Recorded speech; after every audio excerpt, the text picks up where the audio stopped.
I've got an image here that I love, but I'm going to take a look and see how Camera Raw can make a good shot even better. It was taken with an iPhone, and I'm still astounded by that. But I'll choose File, Open in Camera Raw through Adobe Bridge. I'll up the exposure to open up more tones, but I have to be cautious. I am losing some highlight detail down here. This will show me a clipping warning.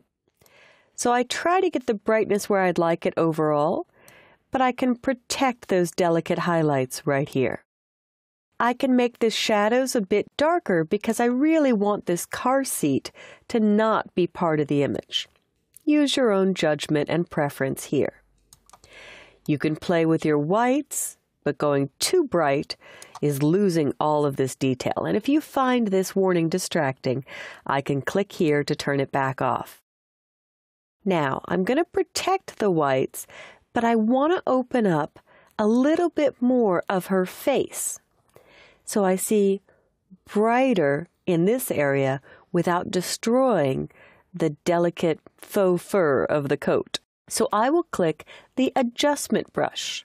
And with the adjustment brush, there are far more adjustments in PhotoshopCS6 that you could now make that you couldn't do in CS5 and earlier versions of Camera Raw. PhotoshopCS6 ships with ACR, Adobe Camera Raw 7. As I look at this, I scrolled to the bottom so I could see the size of the brush that you could dial down, but I could also use my Photoshop keys, right bracket for bigger brush, left bracket for smaller brush.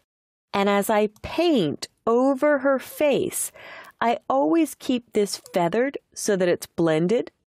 I can scroll back up and adjust the exposure to make it darker, a little scary, or brighter for just the individual face, not really harming that coat.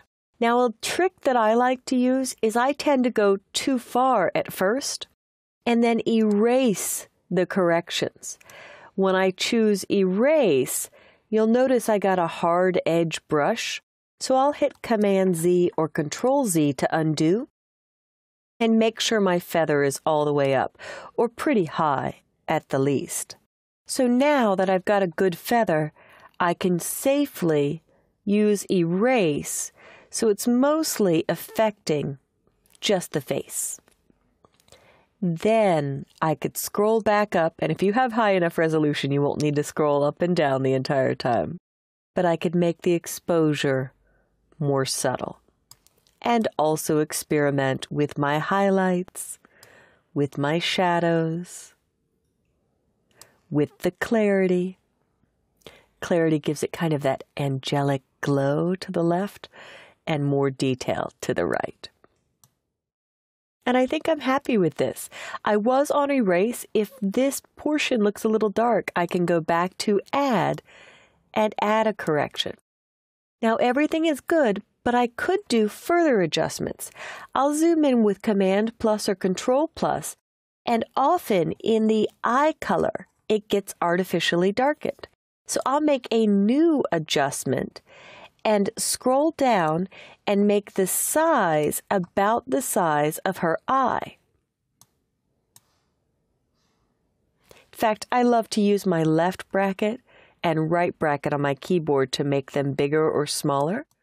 And now this is a second selective painted in adjustment where I can scroll up and really see the baby blue there in her eye color. I could even go too far with contrast and clarity because it's not touching her skin tone. So if I turn preview off and on, before, flat, a little boring, and you can't see all the details of her face. After, look at how that popped. I'll zoom back down to get an overall look at the shot. Before, after. Zoom in with Command plus or Control plus. Before, after. Very cool. I'll go back to the hand tool if I want to make an overall adjustment, and this coat is looking a little bit blue, so I'll slide just slightly away from blue towards yellow. And I can warm it up with a little bit of magenta.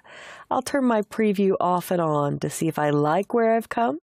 If I decide the face is too dark, I could come back to the adjustment brush. And I happen to know I started painting around her nose, so I can target this correction and dial the exposure down just a bit. There's a more natural adjustment. So I will hit Done and take a look in my workspace because I've got a better view of my corrected version. In fact, I'll name this image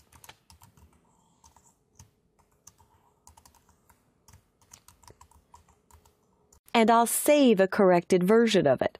I'll double-click and hit Open Image, and now do a Save As, and I'll put it in that folder so you guys can see the ending version.